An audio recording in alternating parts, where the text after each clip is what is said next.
Vamos a hablar de la reforma educativa de México de 2013, una de las más ambiciosas y también de las más polémicas de su historia reciente. Hoy vamos a intentar desgranar por qué acabó dividiendo tanto a la nación. Se escolarizaba, pero no se educaba. Fijaos qué frase más potente. Es de Otto Granados Roldán, el que fue secretario de Educación. Y la verdad es que resume a la perfección el problema de fondo. Hablamos de un sistema que estaba, totalmente roto. Un sistema donde las plazas de maestro, ojo, se heredaban o incluso se vendían. Donde los intereses políticos pesaban mucho más que la calidad de la enseñanza que recibían los chavales. Y aquí viene la gran pregunta. ¿Cómo es posible que una reforma que nació con un acuerdo político casi total terminara generando un conflicto social tan grande? Bueno, pues vamos a intentar descubrirlo. Para entenderlo bien, este va a ser nuestro recorrido. Primero, veremos por qué fue tan controversial. Después, nos meteremos con los datos duros que la defendían y también con las críticas que surgieron desde las propias aulas. Analizaremos los retos que siguen ahí, pendientes, y cerraremos con la gran pregunta: ¿había que cancelarla o consolidarla? Venga, empezamos por la gran paradoja de todo esto. Por un lado, teníamos una reforma súper compleja a nivel técnico y, la verdad, políticamente explosiva. Pero por otro, las encuestas decían que la mayoría de la gente la apoyaba. ¿Cómo se come esto? A ver, el objetivo sobre el papel era un cambio de sistema total. Pasar de un modelo donde conseguir un puesto de profesor dependía de a quién conocías, de los contactos políticos, a un sistema nuevo donde el talento, la capacidad y el mérito fueran lo único que contara. Básicamente, que el mérito de verdad sustituyera al amiguismo de toda la vida.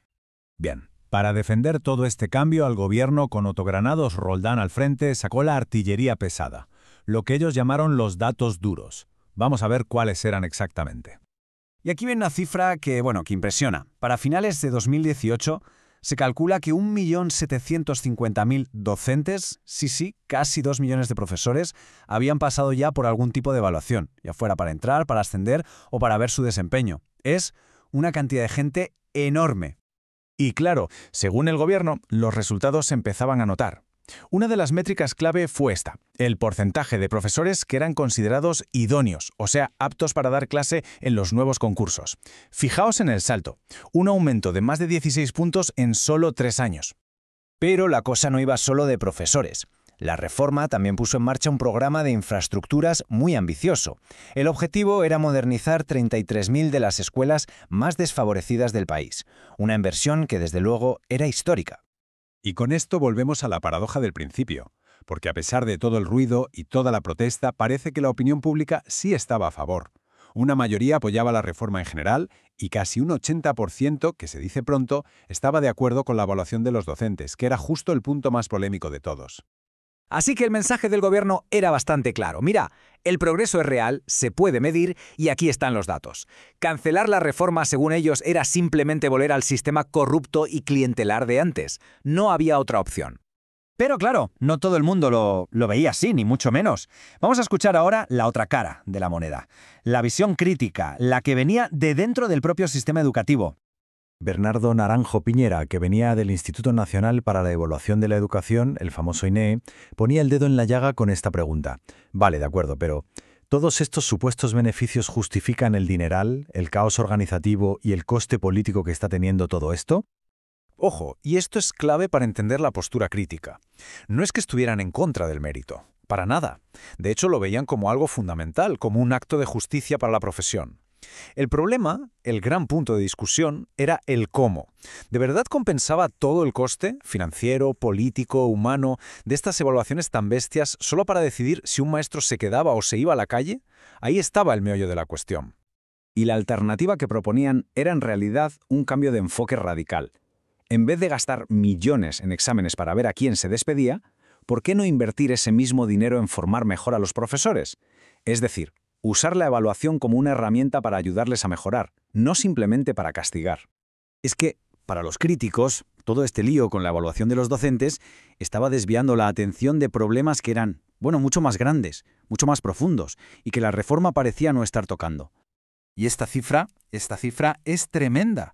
Según datos de 2015, casi 4.800.000 niños y jóvenes de entre 3 y 17 años estaban directamente fuera del sistema escolar, completamente fuera. Esto, en el fondo, nos enseña que el sistema tenía 3 agujeros negros gigantescos. El primero, el acceso. millones de chavales ni siquiera llegaban a entrar. El segundo, la retención, casi la mitad de los que entraban lo dejaban por el camino. Y el tercero, una desigualdad brutal.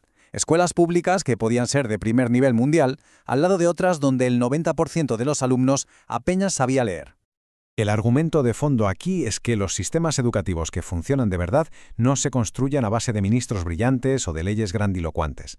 Se construyen desde abajo, con directores de escuela bien preparados, con autonomía para tomar decisiones y con todo el apoyo que necesitan para liderar el cambio en su propio centro. Y con todo esto sobre la mesa, llegamos al dilema final, a la pregunta del millón que iba a definir el futuro de la educación en México. Y al final, lo que teníamos eran dos visiones casi opuestas. Por un lado, la defensa a ultranza de la reforma. Había que consolidar lo conseguido para no volver a la corrupción del pasado.